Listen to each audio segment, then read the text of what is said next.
for melodic heavy metal.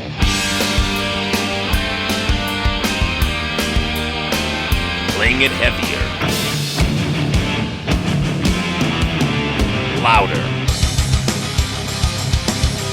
raunchier, faster. This is the Signals of Intuition.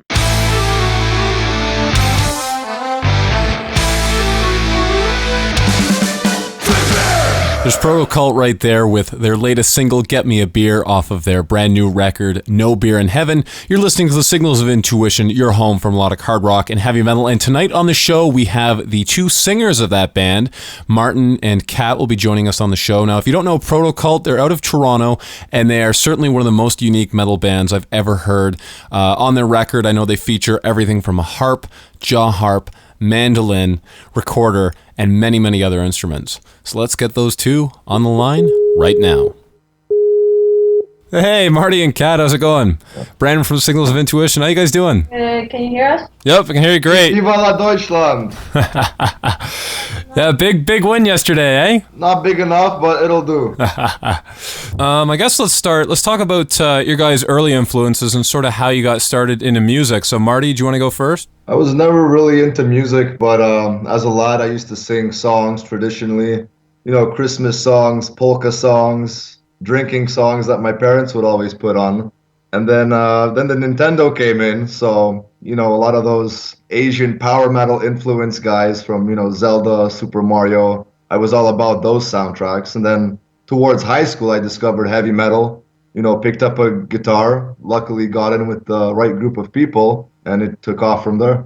Okay, and Kat? I always was involved with music since I was a kid, so I sang in choirs and took music lessons. A lot of folk music that I listened to as a kid has inspired me, and later on, of course, I discovered heavy metal. And then I met these guys, and we merged quite well with the folk influence and heavy metal. So from what I understand, neither of you guys are Canadian, at least born here anyways. Tell me a little bit about your backgrounds. Most of us pretty much are born somewhere else outside, or at least grew up with a different culture. I'm Russian. I'm from Kazakhstan, actually. And we had a quite multicultural society, but a lot that has influenced me as well to look into music of different nationalities. Yeah, my parents, it was a very strong Polish influence with a bit of German on my father's side. So again, that's where the polka comes in, and you put a bunch of musicians, you know, we're all like Russian, you know, Polish. There's a Czech in the band, so you're going to get lots of beer and quality folk-inspired heavy metal.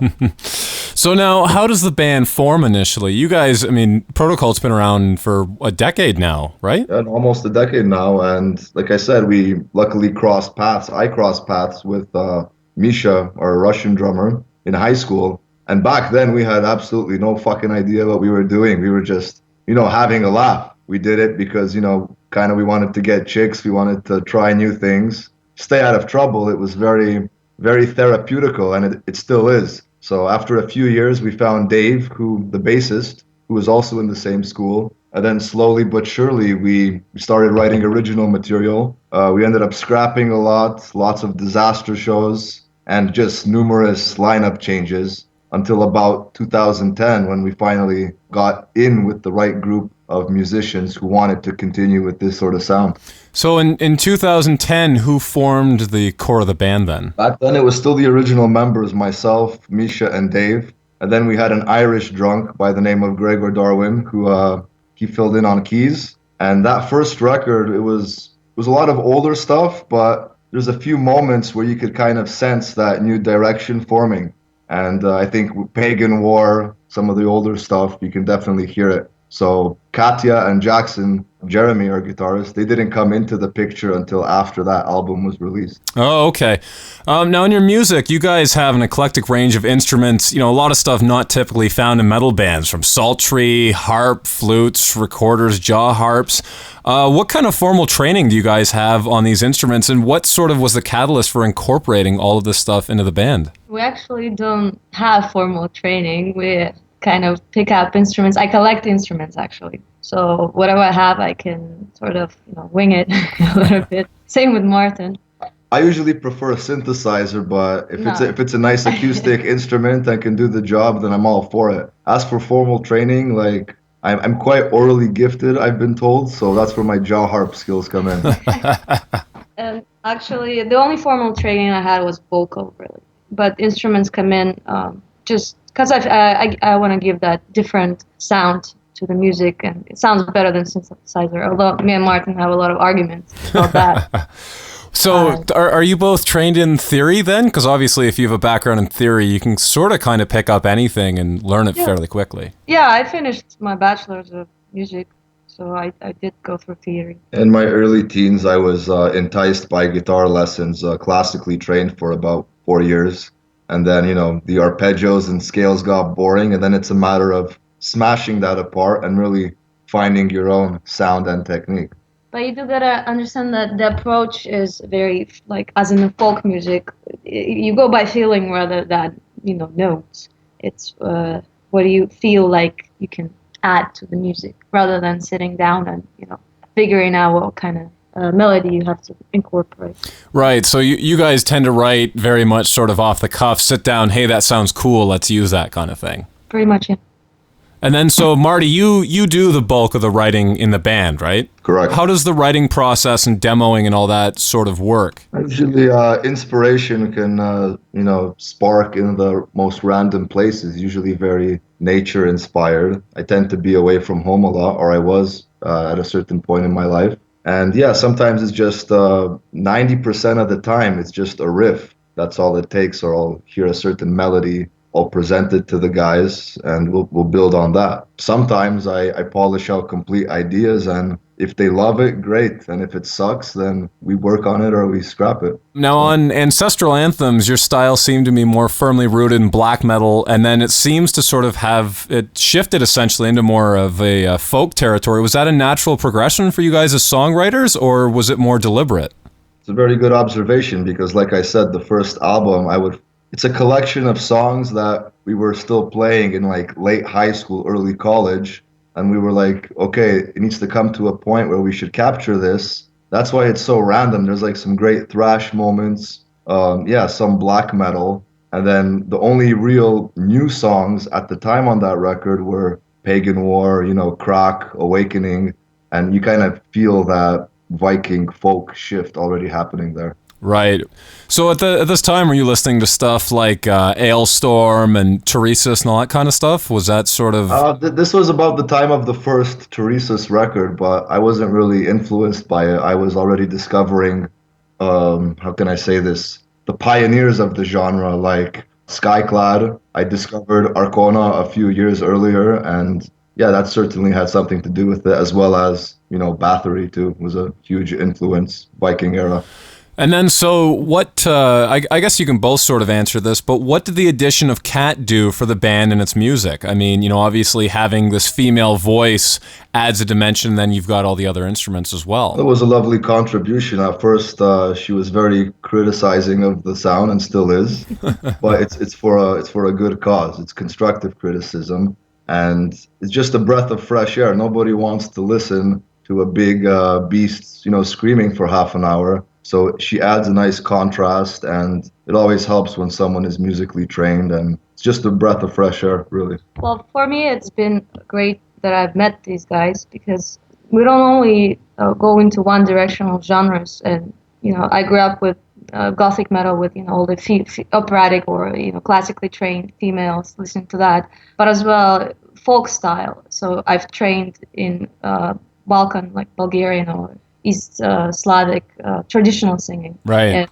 with this band, it's really nice that I'm able to incorporate both styles. Like, it's a lot of different colors of the voice, and plus the instruments. Sometimes it's a free-for-all. It's like, okay, this part, you want to try some Mongolian throat singing? Sure, knock yourself out. Well, I wish I cannot do that yet.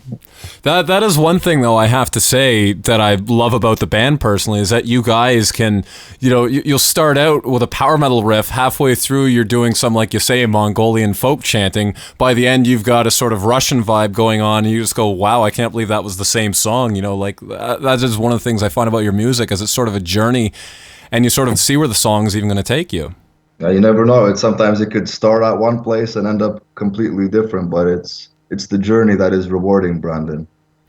Now, who writes the lyrics in the band? Is that you, Marty, or do you sort of all have a bit of input? I try, but if there's both do, but a lot of stuff. Martin actually writes probably 90% of it. Yeah, the bulk of it, you could say. But whenever he gives me the lyrics or melodies, I make it my own, or I change it.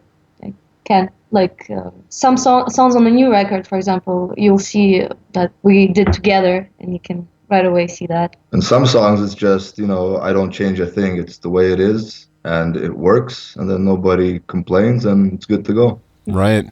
So now you guys are you've just finished recording the new album, No Beer in Heaven. What was sort of the approach when it came to writing? What did you guys try differently? I know, obviously, Marty, you were away in Korea for a good chunk of the time, so sort of. I had to go. I had some illegitimate children over there, so I had to visit them.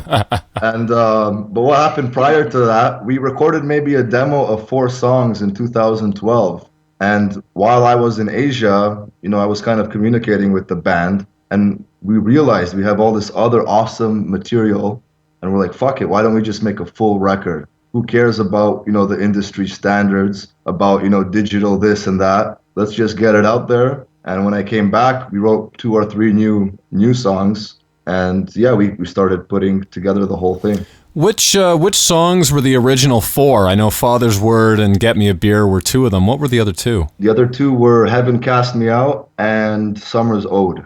Oh, okay. Yes. And then what were the couple brand new songs that you guys added to the record? As fresh as it gets, with the help of Ekaterina, we wrote Edge of Time. Well, it was my old song for another band, so I brought it to Martin. So recycled freshness. Yeah. I made it better. Shut up. Oh my God, he made me cry when he came back from Kazakhstan. He's like, I've arranged your song. And he just totally changed it from this medieval vibe to this thrash song. Well, but it sounds good now. I'm glad he did it. So again, I made it better, Brandon. So there's Edge of Time, a lovely instrumental which she wrote, Sanctuaries, and then there was a song called Soul Intention, which is like this heavy kind of mid-tempo crushing riff, and it gives you this Viking vibe, but if you really analyze it, that's not what it's about at all. So what's it about? It's about my exploits in Asia. Very good topic for a metal band. Yes. What's your favorite song on the new record? Many. I would say My Father's Word, I guess, if I were to pick one. If I were to pick one, put it this way, Brandon, the first song on the record, Hits You, it's about beer. It's the beer single. And the last song on the record, after a nice journey, is about vodka. So it's this 10-minute epic called Water of Life. And there's everything. There's folk metal, there's thrash, death metal, psychedelic, and it ends on a high note.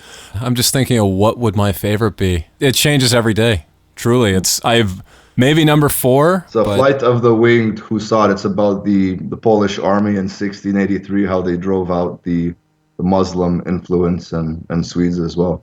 But it's also a philosophical conversation. Sure. Of how they're not only the great warriors, they're also conquerors. They were very victorious, and they wore these steel uniforms, but they had these massive eagle wings on their back. So when the other armies saw them from a distance, it would strike fear, who the hell are these winged crusaders, And it was just a very inspiring concept, and it's a very fast-paced song, and very melodic, very heavy. So are you both, you both seem to be fairly into history, I'm gathering, just by looking at a lot of the lyrics. And you have, Russians, Polacks, Germans in this band. There's so much history to work with and be inspired by.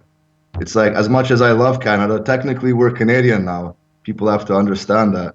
but Canada is It what, has a 160 shorter years old. span. Yeah, there's still history in Canada, which is awesome.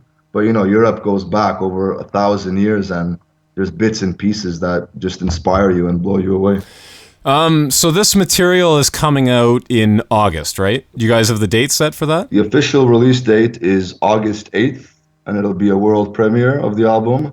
And prior to that, if you happen to be in the Toronto area, we're having a huge album release party at the Bovine Sex Club, Saturday, July 26th. So if you're an old school guy like me and you want to party with some ladies, have some beers, and pick up the physical album in advance, that's the place and time to be. So what's in your set right now? Well, we have to, Marjana had some decent fans, so we do usually the title track from there. We still do Pagan War from the first album, that gets people pumped. Katja learned keyboards quite well on it. And then, we showcase some of the new songs. Obviously, Beer is a big one. We usually close with it. Edge of Time, so another fist pumper. What else is there? Yeah, that's pretty much it. Do you guys do Night Feast? Yep. No, we kind of stopped that one for a while, actually. He doesn't like it. Really? Again, that's kind of like the beer, right? He doesn't like my songs. Every time I bring I miss the rising action. Every time I bring a song, because Night Feast was my old song as well. So, Kat, you tend to be more of like a sort of chanter, right? The big sort of choruses? Not really. No, not really. Just that song then, eh? No. Like I write, like I can't really write everything. I have riffs. I have certain ideas, and then like I get him to arrange it because I know he's better arranger than me. And I tend to write everything like in those kind of, well, they're called like the medieval scales or whatever, just modes, Right. So usually it's like those kind of folky melodies and stuff. Oh, okay. So you guys have a new video that is going to come out or should be out by the time this airs. What can you tell me about the recording and sort of making of the Get Me a Beer video? It was pretty tough. 3 days of shooting. We made the concept of the video. I wrote the script. We had to rent 2 venues. One was on Shibin Pub and the other one, the Duke Live. It's a crazy video. It's really fun. It was really fun shooting it. A lot of people were involved, a lot of actors, and we sort of have this. It's a story for each member that go through before finally we get to the gig. Let's not elaborate too much on it, but Yeah. the older generation like us, Brandon, picture Spinal Tap meets folk metal. There's lots of beer in the video. There's lots of ladies. And we didn't want to do something boring like a bunch of ugly dudes jamming on stage. There's an actual storyline to it, and it's a problem that every band, I guarantee you, has been faced with. The lots of bullshit that goes on in putting on a show, and that's a big chunk of the storyline. So it's quite hilarious. It's a good song, and you'll check it out for yourselves. Okay, and I know you guys have had a number of high-profile gigs over the years. What do you guys have coming up beyond the CD release? A week prior to the release, we're actually playing London for the first time, which is great because it's a pleasure to see. And then after the CD release party, I think we're heading back to Quebec for a few dates towards the fall. And then we're gonna maybe take a break, write some new stuff, focus on promotion, and then hopefully hit the road in the autumn as well. So you guys have plans to do another record then, I assume? We have a few new songs, but that's way in the future. Let's leave it at that. Right. Well, you guys are just putting this material out too. All right, guys. Well, I know we're on a bit of a tight schedule here, so I'm going to let you go. Thanks so much for the interview, though, eh? This was a lot of fun. Awesome. All right, Brandon, thank you for your support. We enjoyed it very much. Oh, yeah, but, let me know what you guys have going on in the future. I will happily promote it, guys. New material sounds fantastic. Best of luck in the future, eh? Yeah, we'll be in touch, and have a great weekend, mate. All right, take it easy, guys. Thank you. Okay. Take care. Cheers. All right, bye-bye.